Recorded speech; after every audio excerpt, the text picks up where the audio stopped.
আসসালামু আলাইকুম রহমতুল্লাহ বারাকাতুহ। সুপ্রিয় দর্শক, সাম্প্রতিককালে সোশ্যাল মিডিয়ার মাধ্যমে আপনারা সকলে অবগত আছেন, বর্তমানে বাংলাদেশে কোটা বিরোধী একটি আন্দোলন শুরু হয়েছে।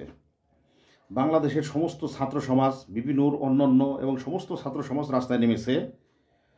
সোশ্যাল মিডিয়ার মাধ্যমে দেখা গিয়েছে ছাত্ররা রাস্তার মধ্যে গাড়ি আটকে দিয়ে তারপরে সেখানে তারা লুডো খেলছে, বিভিন্ন খেলাধুলা করছে।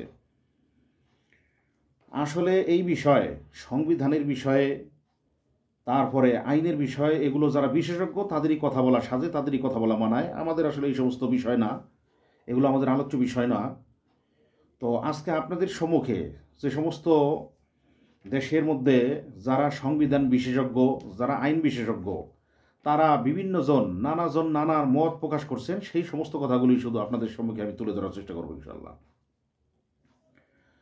প্রথম কথা হচ্ছে, কিছুদিন পূর্বে রেল চুক্তি, তখন কেউ বলছেন যে যখন ভারতের সাথে রেল চুক্তি হয়েছে তখন রাসেল ভাইপার সাপের নামে একটি গুজব ছড়িয়েছে। এখন আবার হঠাৎ কেউ বলছেন, এই মত প্রকাশ করছেন যে হঠাৎ করে সারা বাংলাদেশকে হঠাৎ করে কার স্বার্থে এই কোঠা আন্দোলনকে উস্কে দেওয়া হলো এবং কে উস্কে দিল।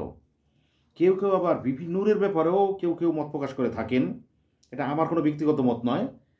কেউ বলছেন বিপি নূর আসলে সে হচ্ছে ভারতের রয়ের এজেন্ট। কেউ এটা মত প্রকাশ করছেন। তো প্রথমে বলেছি, সংবিধান বিশেষজ্ঞ যারা, তারা এগুলো ভালো বোঝেন। যে কথাটি বলতে চাই সেটি হচ্ছে, আমাদের সংবিধানের আর্টিকেল 15-তে মুক্তিযোদ্ধাদের সামাজিক নিরাপত্তার কথা বলা হয়েছে। এটি হলো মুক্তিযোদ্ধা ভাতা। আলহামদুলিল্লাহ, খুবই ভালো কথা। মুক্তিযোদ্ধারা বাংলাদেশকে স্বাধীন করেছে যুদ্ধ করে। অনেক মুক্তিযোদ্ধা দুনিয়া থেকে বিদায় হয়ে গিয়েছে। তো যারা পঙ্গু হয়েছে, পঙ্গুত্ব বরণ করেছে, মুক্তিযোদ্ধারা যুদ্ধ করেছে, দেশটিকে স্বাধীন করেছে, তাদের জন্য সরকার মুক্তিযোদ্ধা ভাতার ব্যবস্থা করেছে। এটি হচ্ছে তাদের সম্মান, তাদেরকে সম্মান দিতে হবে। প্রত্যেকটি নাগরিক মুক্তিযোদ্ধাদেরকে সম্মান দিতে হবে, এটি উচিত। সংবিধানের আর্টিকেল 29-এ বলা হয়েছে, চাকরির ক্ষেত্রে সবার অধিকার সমান, কিন্তু নারী, শিশু, অনগ্রসর শ্রেণীর জন্য রাষ্ট্র চাইলে বিশেষ কোনো ব্যবস্থা গ্রহণ করতে চাইলে রাষ্ট্র ইচ্ছা করলে সেটি পারবে। তো মুক্তিযোদ্ধাদের ব্যাপারে কেউ মত প্রকাশ করছে যে তাদের জন্য ভাতা সরকার নির্ধারণ করবে, তাদের সম্মানী দিবে, ভাতা দিবে, কিন্তু অনগ্রসর, হতদরিদ্র, অসহায়, তারপরে আপনার হতদরিদ্র, অসহায় এই শ্রেণী তো মুক্তিযোদ্ধা না, বরং মুক্তিযোদ্ধাদেরকে সম্মানসূচক ভাতা দিতে হবে, সম্মানজনক ভাতা তাদেরকে প্রদান করতে হবে। কেউ মত প্রকাশ করছে, বঙ্গবন্ধু 72-এর আইন দ্বারা 73 সালে অস্থায়ীভাবে গরিব, দুঃখী, অসহায়, হতদরিদ্র এবং গরিব মুক্তিযোদ্ধাদের জন্য একটি সরকারি চাকরির ক্ষেত্রে একটি কোঠা নির্ধারণ করেছিলেন, একটি আইন করেছিলেন, এবং তিনি নিজে বলেছিলেন এটি অস্থায়ী। অর্থাৎ ওই সময় বঙ্গবন্ধু যখন নিজে দেখেছে যারা যুদ্ধে গিয়েছে, অধিকাংশ অনেক লোক যারা যুদ্ধ করেছে, দেশটিকে স্বাধীন করেছে বঙ্গবন্ধুর সাথে থেকে, তারা অনেক আছে, খাবার পায় না, দরিদ্র, গরিব, অসহায়, মিসকিন, তারা তাদের সন্তানাদি নিয়ে খুব কষ্টে জীবনযাপন করছে। তাদের দুঃখ কষ্ট লাঘব করার জন্য বঙ্গবন্ধু ওই সময় অস্থায়ীভাবে মুক্তিযোদ্ধাদের জন্য একটি কোঠা নির্ধারণ করেছিলেন সরকারি চাকরির ক্ষেত্রে। এটি অত্যন্ত প্রশংসনীয়। কেউ মত প্রকাশ করছে। তো কেউ বলছে যে মুক্তিযোদ্ধারা তাদেরকে, যারা মুক্তিযোদ্ধা ছিল তাদের সন্তানের সন্তান, নাতি পুতি, তারা কি মুক্তিযোদ্ধা নাকি? মুক্তিযোদ্ধাদেরকে হতদরিদ্রর কাতারে দাঁড় করানো যাবে না।